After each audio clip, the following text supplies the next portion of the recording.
اليوم إن شاء الله راح نكمل chapter الكف. راح نحكي يعني الانترودكشن we already covered it all. راح نحكي اليوم عن ال treatment approaches وراح نحكي عن ال different options اللي راح تكون available عنا بالصيدلية ك OTC products للبيشنتس اللي بيجوا طبعا عندهم المين symptom هي الكف، وطبعا بيكون إلها criteria. راح نحكي عن ال exclusion criteria.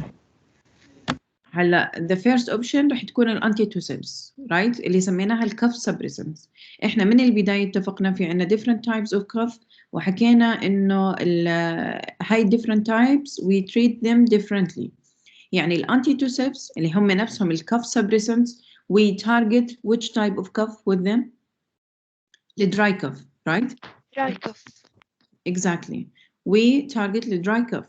So it helps controlling or eliminating the cough.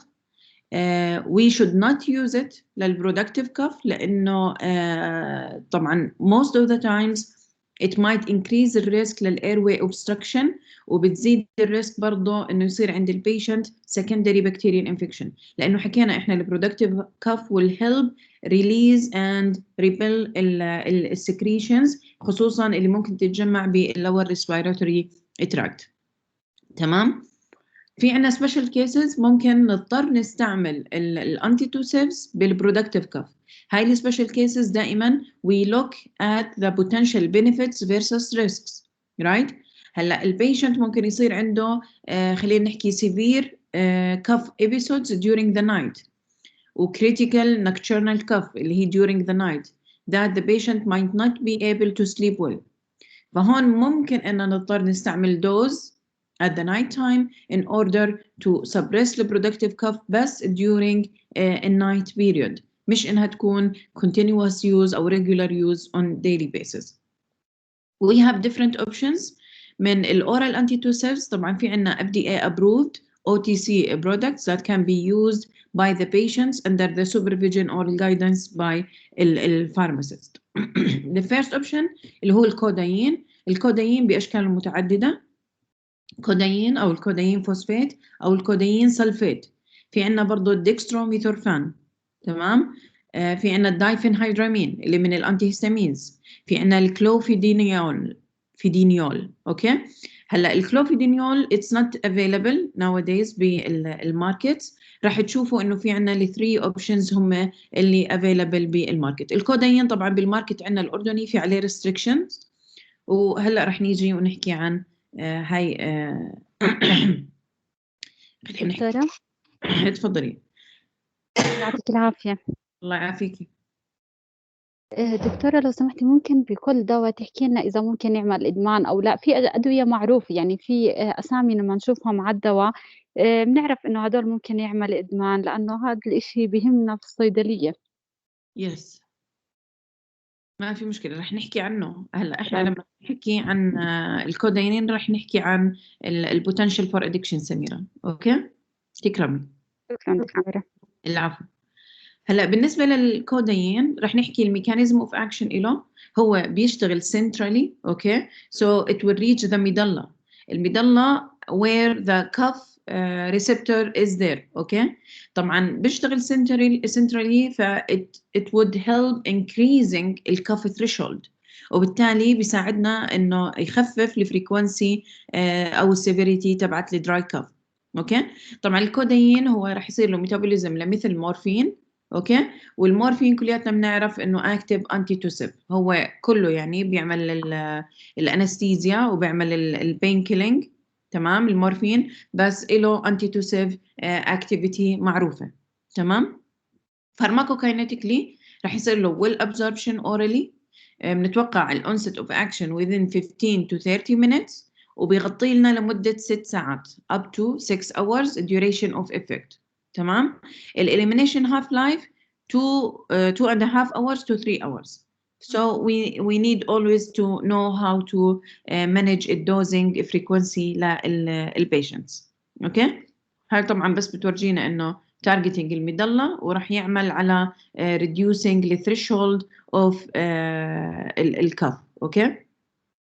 ممكن يكون له برضه drying effect على الميكوزا بالريسبيراتوري سيستم overall وبرضه ممكن يعمل increase بالviscosity للbronchial secretions.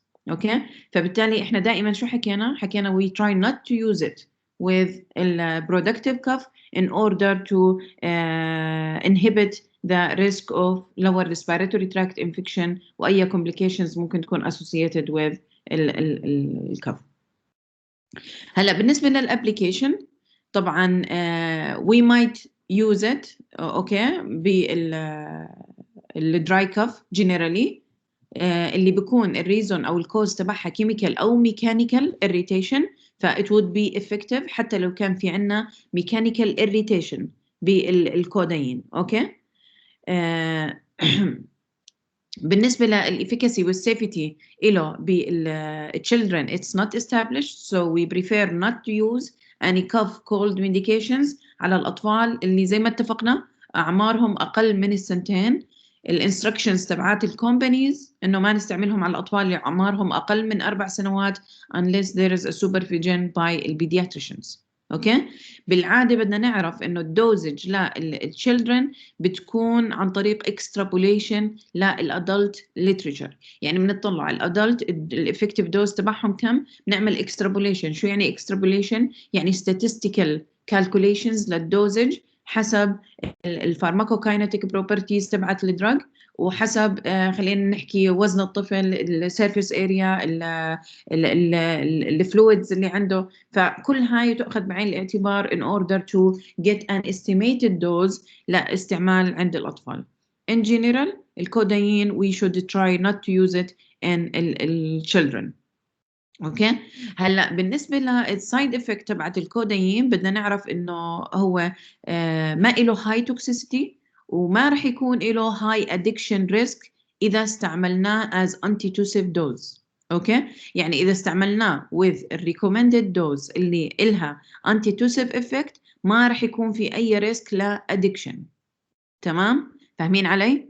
يعني استعماله within recommended antitussive dosage will not induce a risk أو راح يكون في عنا very minimal risk for addiction. أوكي ممكن يعمل nausea vomiting، ممكن يعمل slight sedation dizziness، وممكن يعمل constipation طبعا على الكرونيك use. فهاي الأشياء اللي لازم دائما تكون ببالنا whenever we educate the patients about السايد افكت للكودين. تمام نحكي له انه ممكن يعمل عندك نوزيا، ممكن يعمل vomiting sedation، ممكن يزيد مثلا شعورك بالدوخة، ممكن يزيد الامساك. فهاي الاشياء اللي بنشرحها احنا للمريض ونحكي له يلتزم بالريكومندد دوز. تمام طبعا احنا لازم نكون حذرين جدا لما نحكي عن موضوع الادمان رايت لانه بالنهايه في مرضى بيكونوا يدوروا على الادويه اصلا اللي بتعمل الادمان. So you need to be very careful with your instructions how to educate your patient about the dosage والfrequency of الدوز. طبعا من اهم الاشياء اللي لازم نعرفها انه في له lethal dose. فالبيشنتس اللي بياخدوه seeking الادكشن sensation طبعا ممكن انهم يوصلوا lethal dose للكودايين اللي بتكون من نص لواحد جرام.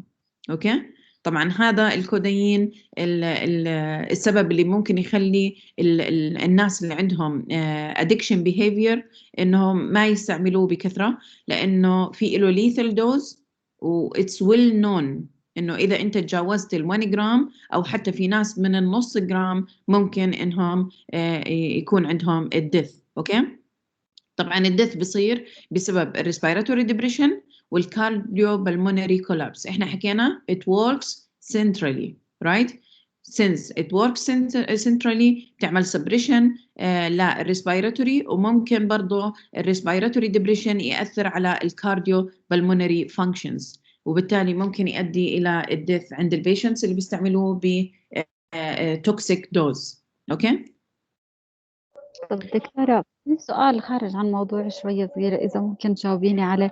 بس هلا ما دام في أدوية ما بتعمل أديكشن حتى لو بالهاي دوز ليش ما نعطيها هي؟ يعني صح بكون في بالنسبة للحرام والحلال عادي يعني ينعطى هذا الدواء، بالنسبة إنه في أدوية تانية بقدر أعطيها وتعالج المشكلة بدون ما تعمل أديكشن حتى بالهاي دوز، يعني أنا قصدي يس هلا انت رح تلاحظي انه رح تشوفي الدايفينهيدرامين مور كومنلي يوزد بالصيدليات باي الصيادله، يعني توجيهات من النقابه. يعني بالعاده الريجوليشنز بتحكي لك انه بلش بالاذر اوبشنز، يعني ما تبلش بالكودايين. تمام. بس في عندنا كيسز انه الكف it won't be suppressed using الاذر اوبشنز. احنا عندنا اصلا بالماركت في restrictions على الكودايين، يعني it's not خلينا نحكي easily available للبيشنتس. تمام. ف this is what we go throughout the protocol of treating الكف. وبالعادة إحنا الكودايين ما بنعطيه إلا لمريض who is under the supervision of his healthcare provider. تمام. لأنه في عنا يعني الخوف كثير من المشاكل اللي لها علاقة بالإدمان. تمام. بتمنى أكون جاوبت سؤالك سميرة. دكتورة يسلموا. وايديكي. هلا في عندنا دراج انتر اكشنز. طبعا زي ما حكينا الكودايين بيعمل سبريشن سي ان اس، ممكن كمان على الريسبيراتوري والكارديوفاسكولار، وبالتالي we need to avoid using it concomitantly with CNS depressants in general، سواء كانت barbiturates، سواء كانت sedatives، او حتى الالكوهول consumption patients. يعني اذا البيشنت بيستعمل الكحول بكميات خلينا نحكي on daily basis we need to educate them or to avoid giving them اللي هو الكودايين. اوكي. هلا بالنسبه للكونترا انديكيشن as usual we do not advise the patient to take الكودايين اذا كان عندهم sensitivity reactions. اوكي. اذا كانت البيشنت during labor لانه ممكن انه يعمل premature birth للفيتوس. تمام. البيشنتس اللي عندهم respiratory problems in general، سواء كانت أزمة أو COPD أو أي تايب، حتى ال خلينا نحكي الامبوليزم لما تكون باللنجز، هدول كلياتهم we try to avoid using الكودايين معهم. البيشنتس اللي already known to be addicts اوكي، اللي بيستعملوا عندهم addiction behavior we avoid using it بسبب المينيمال ريسك تبعه للادكشن. اوكي. اي ميديكيشن بيعمل respiratory depression لازم اذا حتى اضطرينا نستعمل كودايين نستعمله with الكوشن. تمام. هلا الاذر اوبشن اللي هو الديكستروميثورفان. طبعا الديكستروميثورفان it's equipotent with الكودايين، يعني الافكتفنس تبعه تقريبا equal للكودايين effectiveness. ما يميزه انه non opioid. اوكي. ما له analgesic effect ولا له sedative effect، وبالتالي راح يكون اخف كريسبيراتوري ديبريسنت، او حتى الادكتيف بروبرتيز على اليوجوال انتي توسيب دوزز راح تكون اقل مقارنه بالكودايين. الميكانيزم اوف اكشن برضه هو بيشتغل سنترالي على المظله وبيعمل انكريمنت للكف ثريشولد زيه زي الكودايين. تمام. بس حكينا المميز انه نون اوبيويد، وبالتالي بتقل الريسك للادكشن وبرضه للريسبيراتوري ديبريشن والسيديشن اللي ممكن انها تكون اكثر مع الكودايين.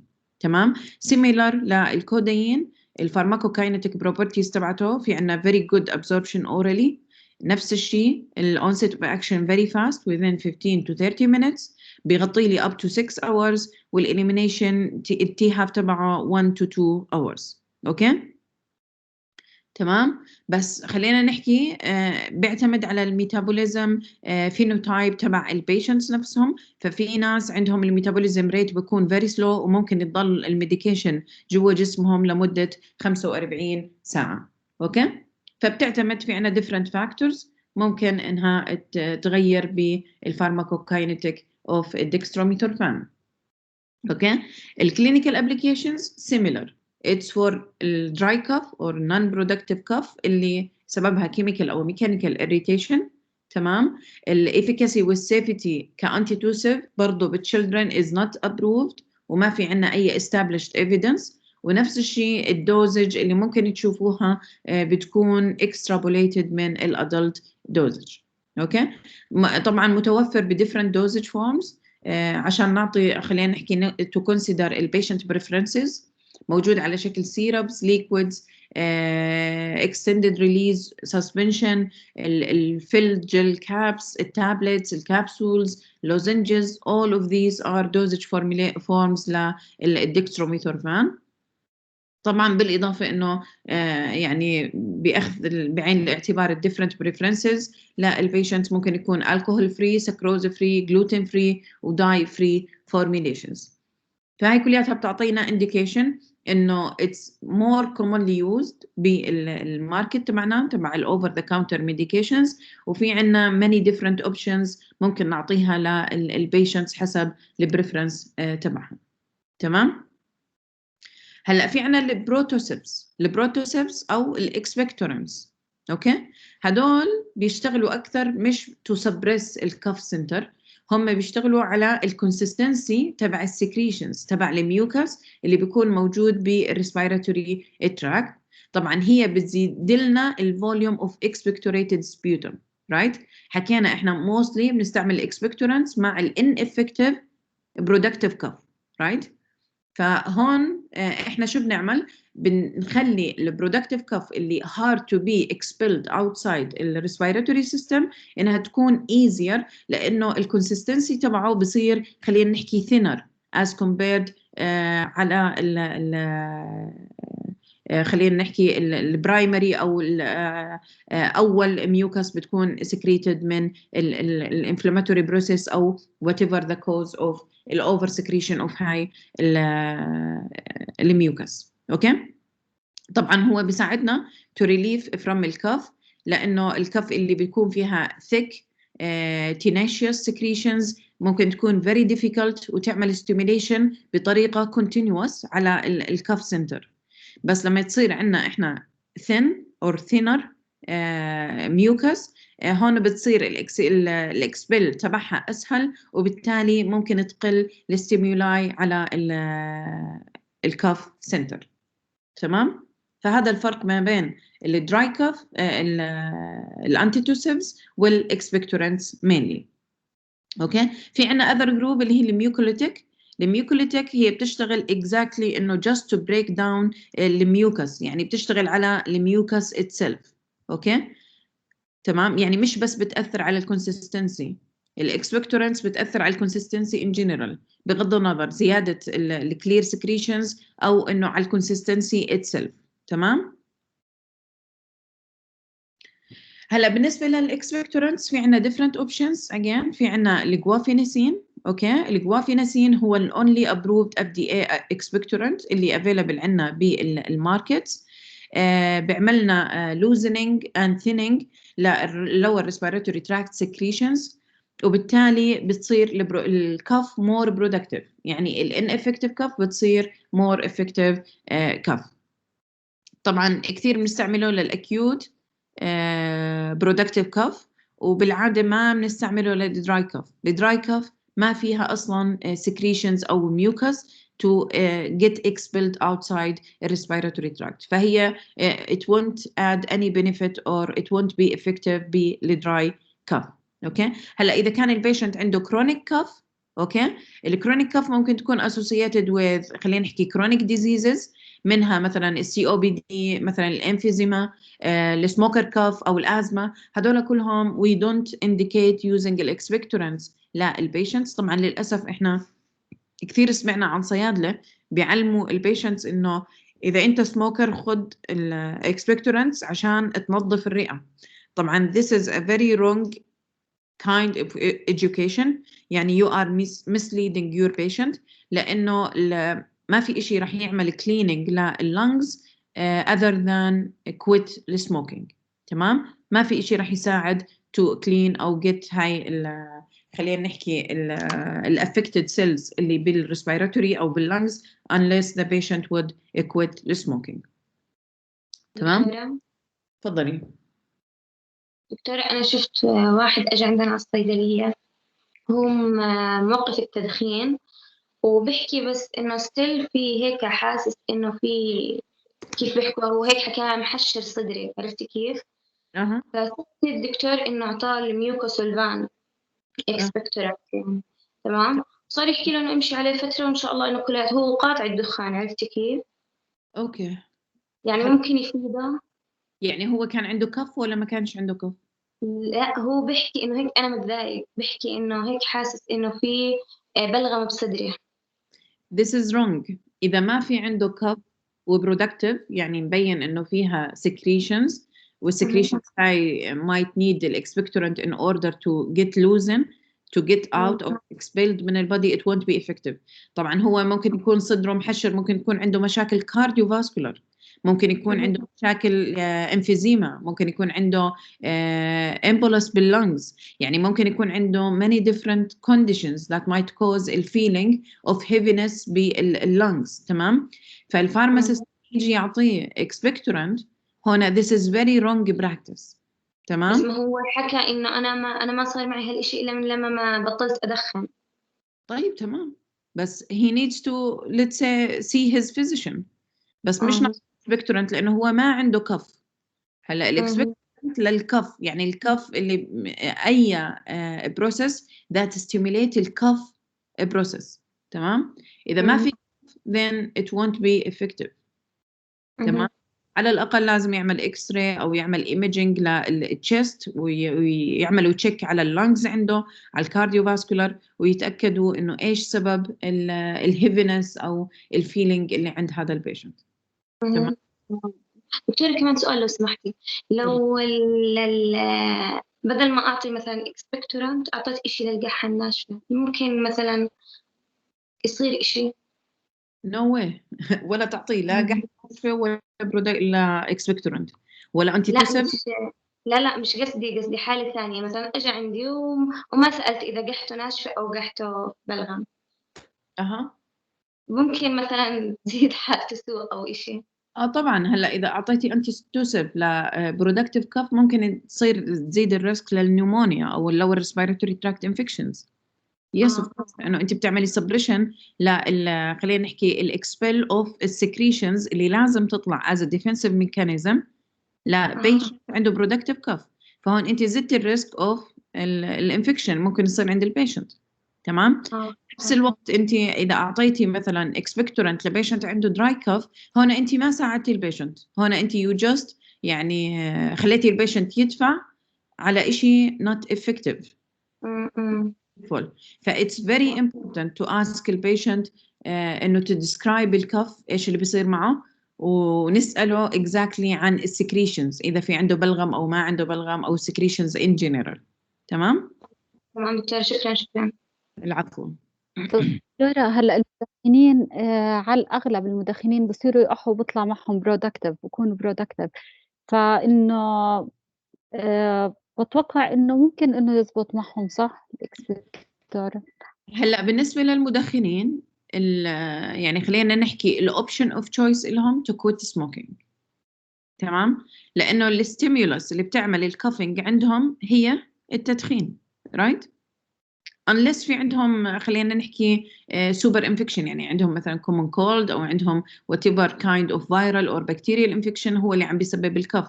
بس اذا الكافينج بس بسبب انه هو بس مدخن، هنا you need to يعني advise them to quit the smoking.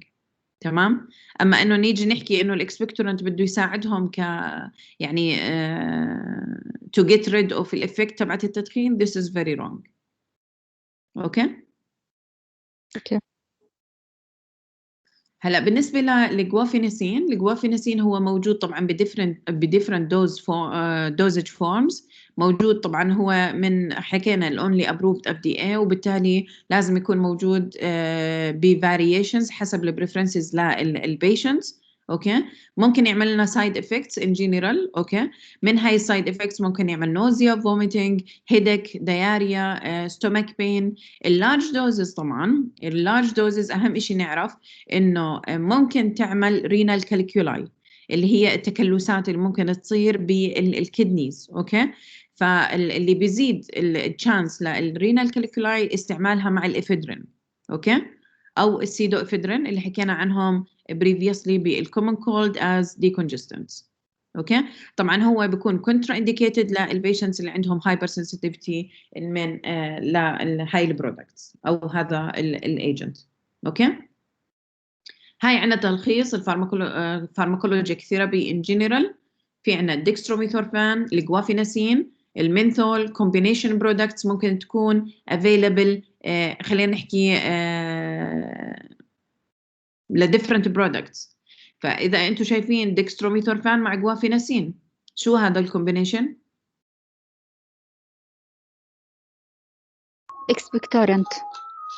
antitussive مع expectorant, right? Is this right? This is not right. But for some reasons هاي البرودكتس they get into the market على OTC market. تمام؟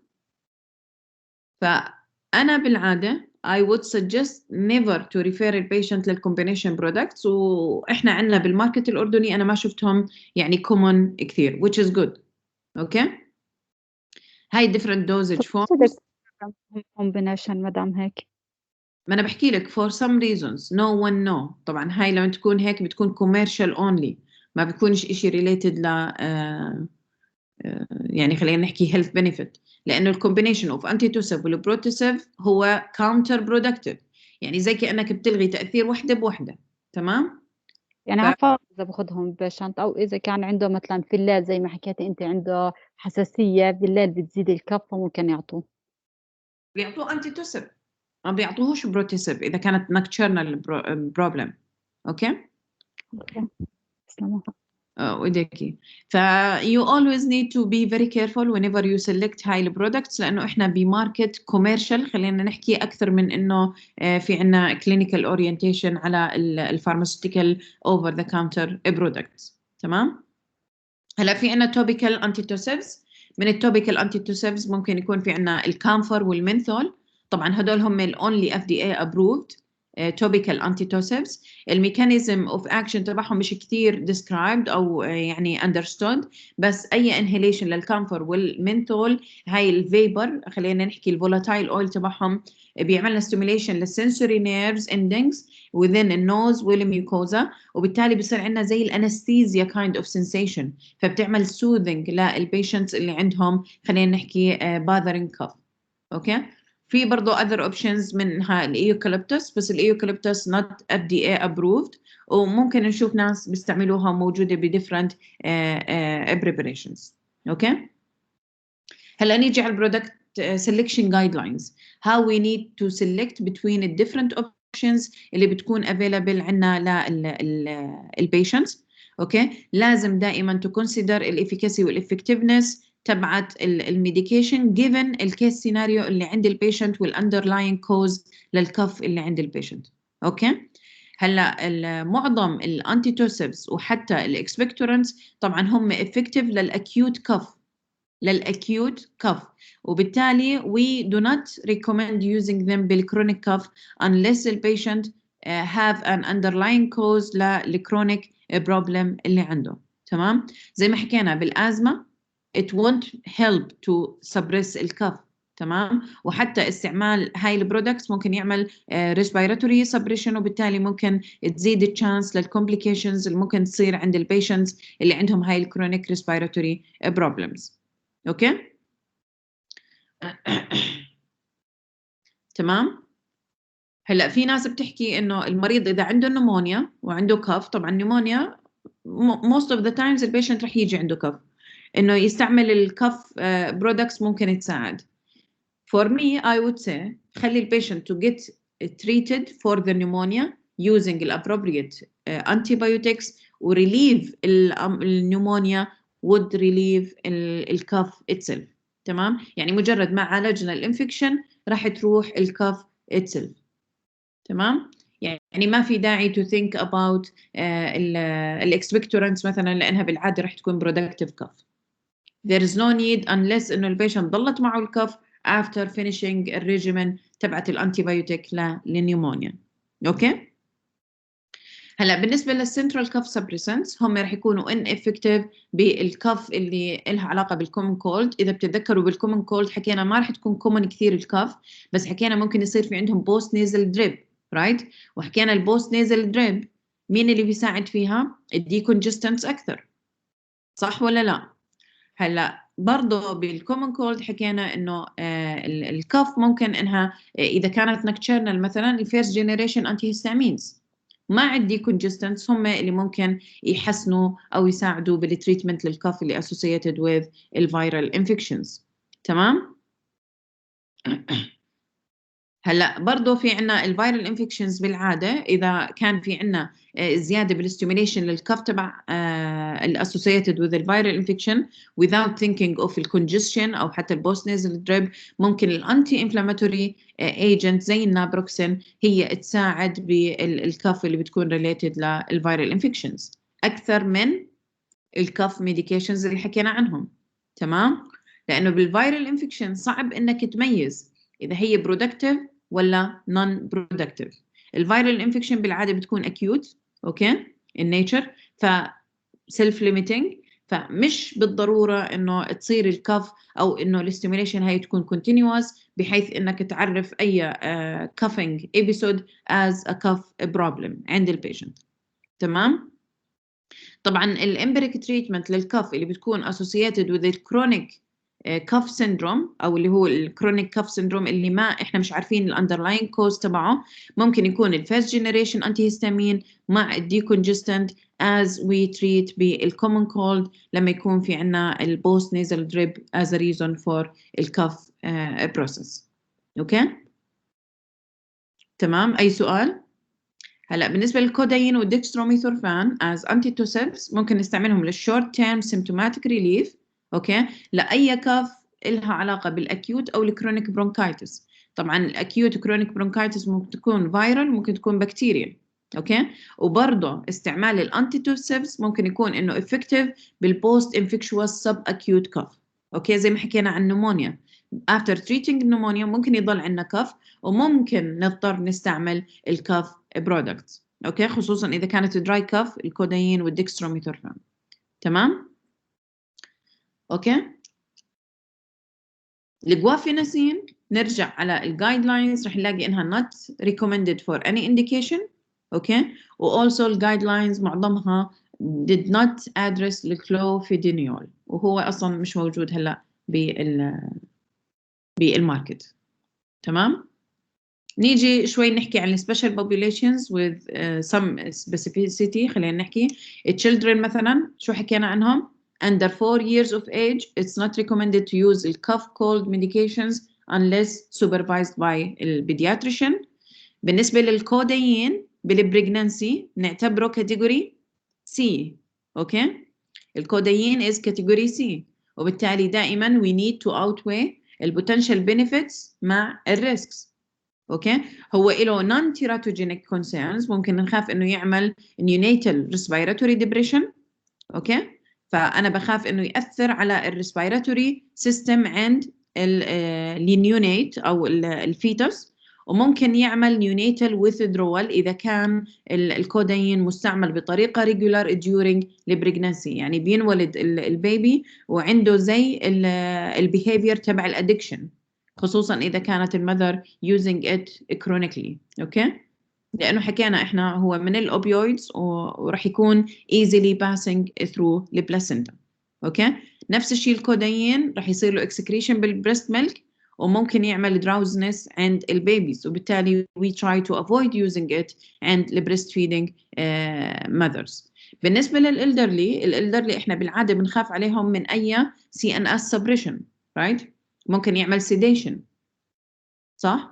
فاحنا بالعاده we need to if they are in need for الكودايين we need to deal with them with caution.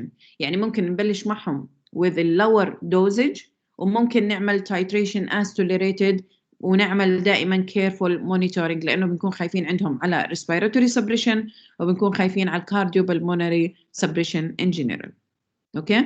الدextromethorphan again pregnancy category C اوكي.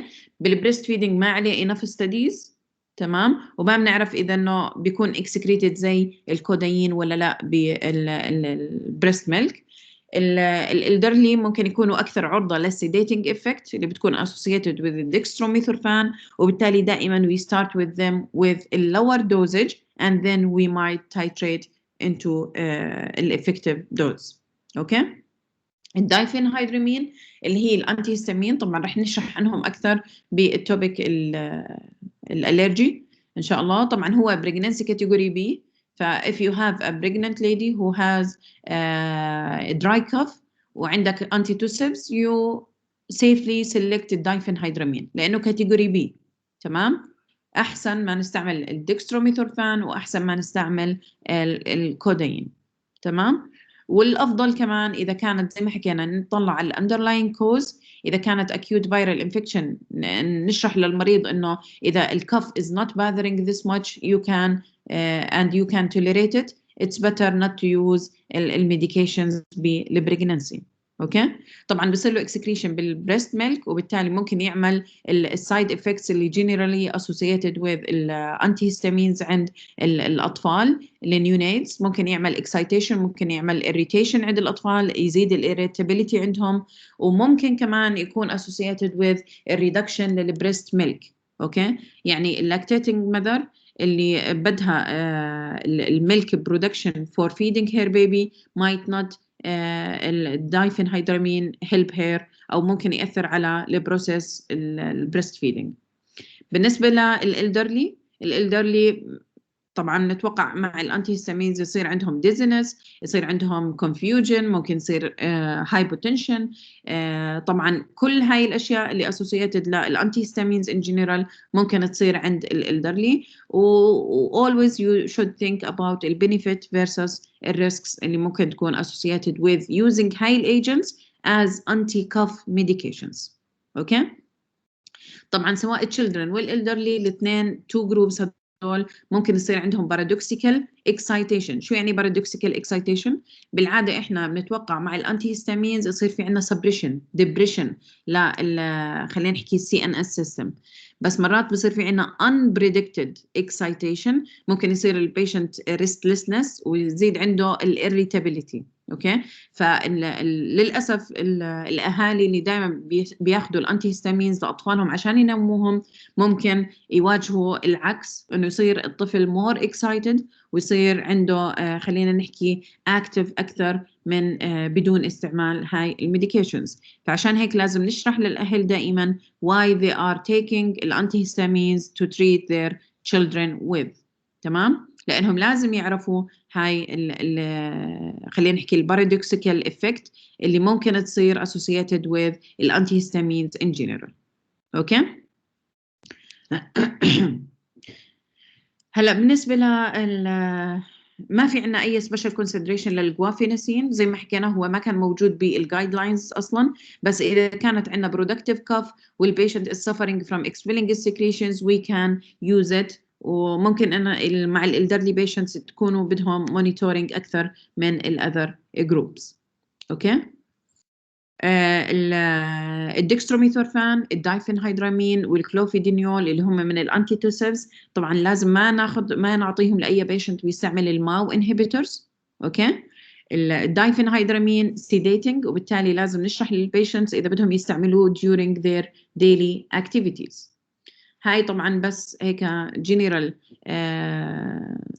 خلينا نحكي information about الماو inhibitors اللي هم المونو امينو اوكسيديز inhibitors اللي ممكن البيشنت يكون ياخذهم لمشاكل لها علاقة ب ايش؟ مين بيعرف؟ depression ممكن دكتورة. اكتئاب دكتور. exactly. فبنستعملهم psychologically وبأشياء بتأثر على CNS أكثر.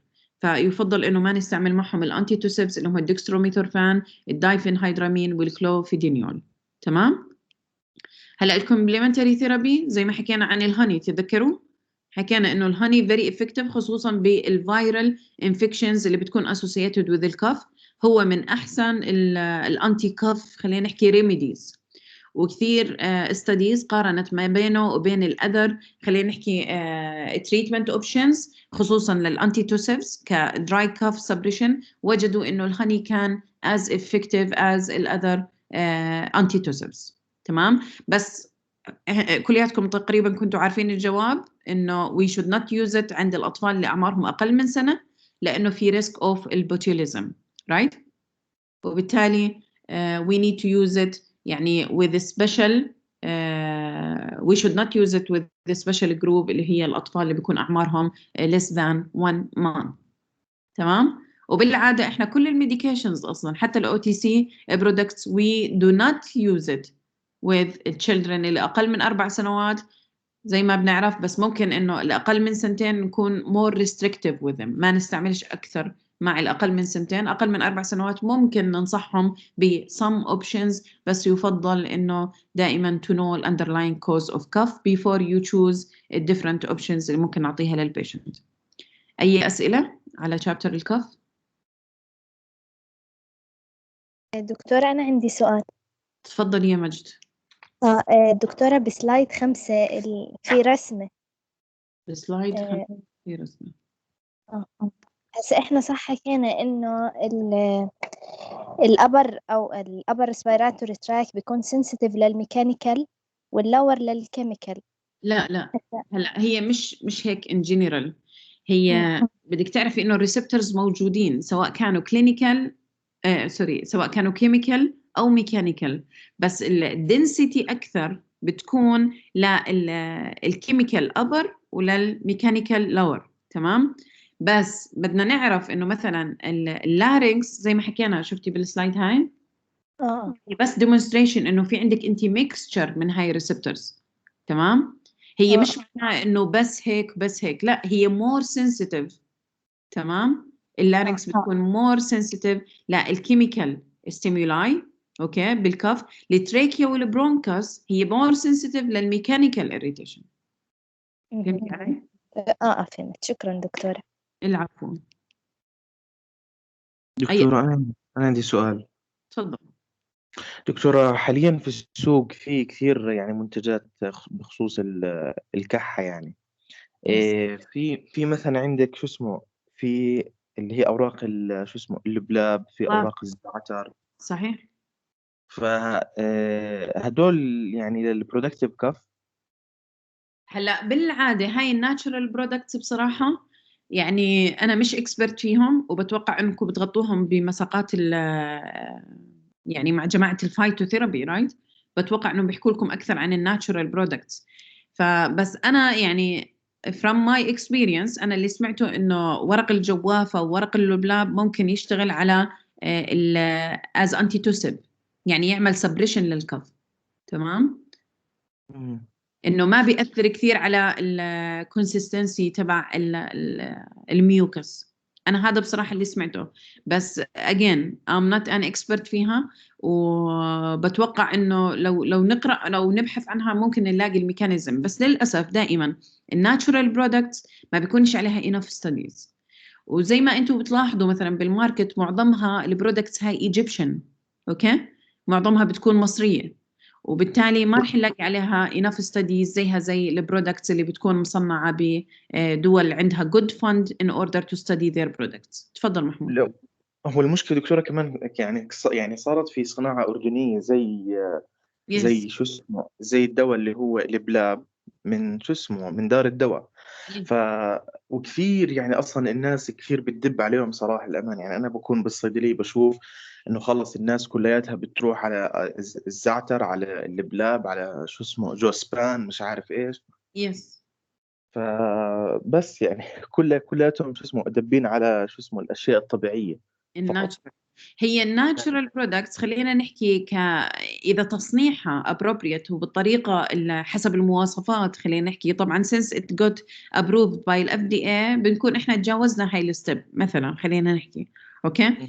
هلا وجود المستحضرات المصرية بالماركت since long time هو اللي فتح مجال خلينا نحكي الأذر manufacturers إنهم يبلشوا يصنعوا منها، لأنه لاحظنا إنه الناس كانت كثير مقبلة على المنتجات أوكي، واكيد احنا كمصانع وهي عندنا القدره انه ننتج هاي الناتشرال برودكتس، بس للاسف ينقصها الريسيرش. تمام؟ يعني ما عليها ستديز خلينا نحكي. هلا عمرك شفت يا محمود مريض بتعطيه هاي العلبه وبيشربها قدامك مره واحده؟ لا انا شفت مرضى بيطلعوا على هاي الميديكيشنز انها كونها من منتجات طبيعيه. طبعا هاي الفكره انزرعت من الصيادله انه هاي منتجات طبيعيه، يعني انت زي كانك بتشرب زعتر، فبيجي المريض بيفتحها وبيشربها كامله زي كانه شرب كاسه زعتر يعني. بالضبط. هلا اوكي اتس فروم ناتشورال برودكتس، بس لازم المريض يفهم انه في اكسيبينتس معها، في other substances، في other ingredients. يعني احنا حكينا even if it's available over the counter احنا في عنا many different ingredients موجودة بهاي البرودكتس.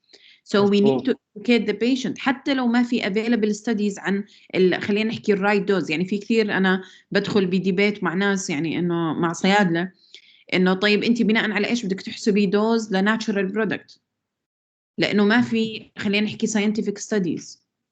طيب شو بالضبط. كانت على الأقل نطلع على الأذر ingredients، إنه ما نوصل للبيشنت إنه ياخد خلينا نحكي toxic dose من الأذر ingredients الموجودة عند بالفورميليشن نفسها. مظبوط صح. Yes. فهي أنا I agree with you محمود، it's available وبطريقة كثير خلينا نحكي common هلا عنا بالماركت، وللأسف we know little about them هاي البرودكتس. تمام؟ مظبوط صح صح صح. Yes.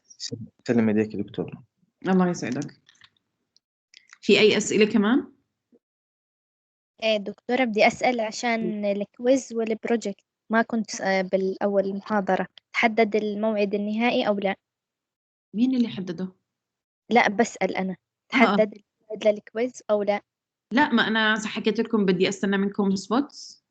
أنا بعثت امبارح دكتورة على الواتساب، ما بعرف إذا شفت المسج. لا والله ما شفتهاش بصراحة، خليني أشوف. هلا يعني أنتوا اخترتوا أكثر من أنا سألتهم إنه إذا بدهم الخميس أو السبت أو أي يوم بعد ذلك، كان يعني أغلب التصويت على يوم السبت. يوم السبت حتى إن شاء الله. 20/3. بس في ناس اعترضوا إنه عندهم كويزين يوم السبت، فإنه إذا في مجال كمان يتأجل الكويز فما بعرف. طيب تمام. يعني هلا من الموجودين يو أجري مع 20/3. يعني هلا احنا يوم 71 السبت بالذات الكويزين هذا يوم السبت بعطونا. في كويزين بيوم السبت. بالعادة بعطونا كويزين، كويز اللاب وكويز الإيثكس بالعادة. طيب بتحبوا ناخذوا الخميس مثلا قبل؟ دكتورة في دكتورة أوبئة بس مش أوبئة يوم يا الخميس. دكتورة. في عندكم أوبئة؟ طيب بلا منه. خميس عنا أبيض. خلص بلا منه الخميس.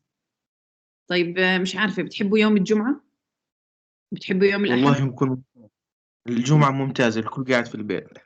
شو رأيكم؟ دكتورة بإيش الكويز أصلا؟ 2 chapters، اللي هو chapter الأول و chapter الكومن كولد. تمام؟ هذه دكتورة الجمعة خطي الأحد. دكتورة. كيف؟ دكتورة هاي الجمعة قصدك عنها؟ هاي الجمعة صح؟ انتوا لا باعتين يا لي. دكتورة خليها للجمعة الجاي، بلاش هاي الجمعة. خلاص تكرموا، أنا ما عنديش مشكلة يا جماعة. أنا بصراحة يعني I proposed إنه نحدد المواعيد عشان أنتوا ما يصيرش عندكم ضغط later on. فأنتوا إذا دكتورة بنفسكم أحسن هاي الجمعة الأيام. بصراحة هاي أنا هيك we want again. دكتور مهم. دكتورة أنا برأيي حددي يعني مثلا تاريخين زي هيك 18 أو 20 وإحنا نختار، لأنه ما بنفع نمشي على كل واحد شو بده. هلا التصويت عمليته مجد، ما هي شكرا يا مجد، يعني عملت إحنا صوتنا يعني كان الأكثر 20. 44 بس لا مختارين اختار 20 يوم السبت، و23 لأن مختارين أنا 18. كويزين يوم السبت، لو في تاريخ كمان تاني نختار على أساسه. طيب بتحبوا نعمله مثلا 20 3 السبت؟ لو الجمعة الجاي مثلا ممكن، مش هذا. الجمعة الجاي قريب من الامتحانات بيكون. رح يصير عندكم امتحانات وفل أكثر الكويزات بصراحة، يعني أنا حابة يعني آخر الأسبوع حد عاجقيننا بكويزات كتير. طيب أثناء الأسبوع القادم دكتورة خليه الأحد أو الاثنين. ممكن أثناء الأسبوع القادم ممكن، الاثنين. شو رأيكم الاثنين؟ بس يكونوا وقت متأخر يا كويس دكتور، دكتورة. يعني على 6 20 5، لا على 6 أو على 7، يوم لأنه 22 عندنا شو رأيك؟ محاضرات. يوم الاثنين إذا بدك يوم الاثنين بس منيح خليه دكتورة. على 6 على 7 امتحان. إن شاء الله. الكل دكتورة كم علامة على الكويز؟ كيف؟ كم علامة على الكويز؟ كم علامة بدكم؟ بدكم 5 بدكم 10؟ ما عنديش مشكلة. يعني يا بناخد افريج يا بناخد اديتيف. أيوه أتوقع أديتيف أحسن. اديتيف احسن. انا بتوقع افريج احسن. افريج افضل. بالضبط، لانه اللوس تبعكم يكون اقل يعني. كم كويز يا دكتورة أنت حكيتي؟ احنا حكينا 2.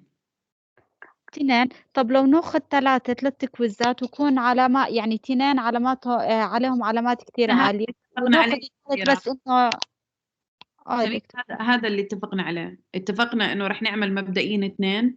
اذا شفنا انه في ناس راح عليها الكويز يعني عدد منيح من الطلاب وبدهم يعوضوا، او في ناس حابه ترفع او تاخذ علامه اعلى، انه أيوة نحكي زي على كده. 2 بالضبط. آه.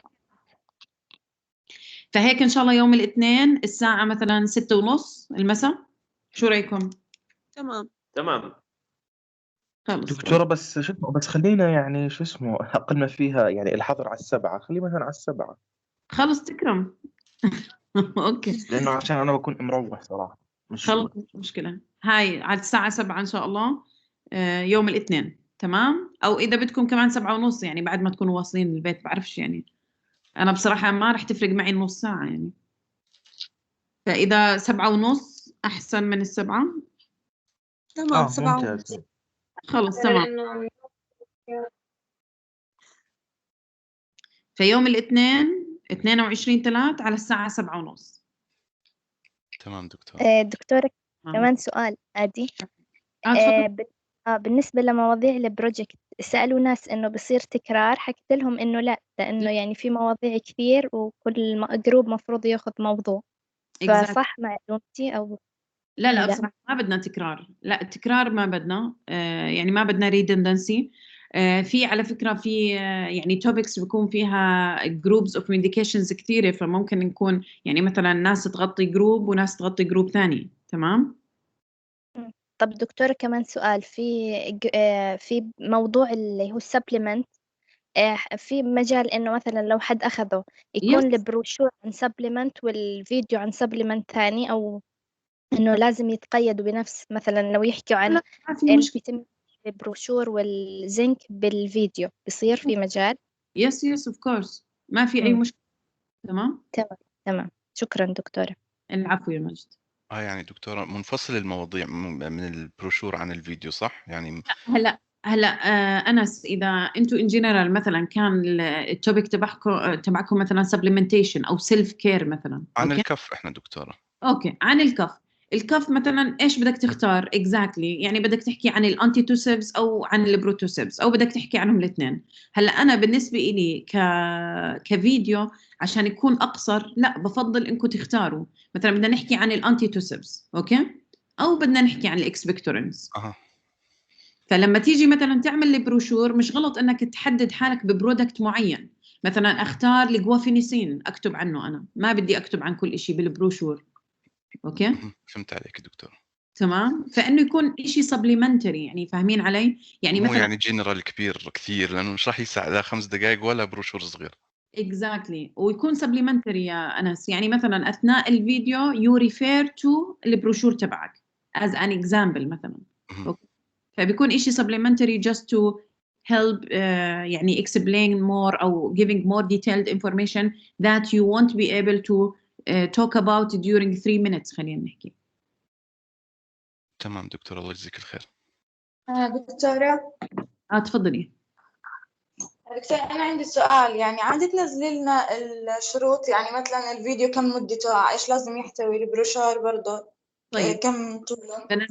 بنزل لكم الروبريك إن شاء الله الويك إند هاي. تمام.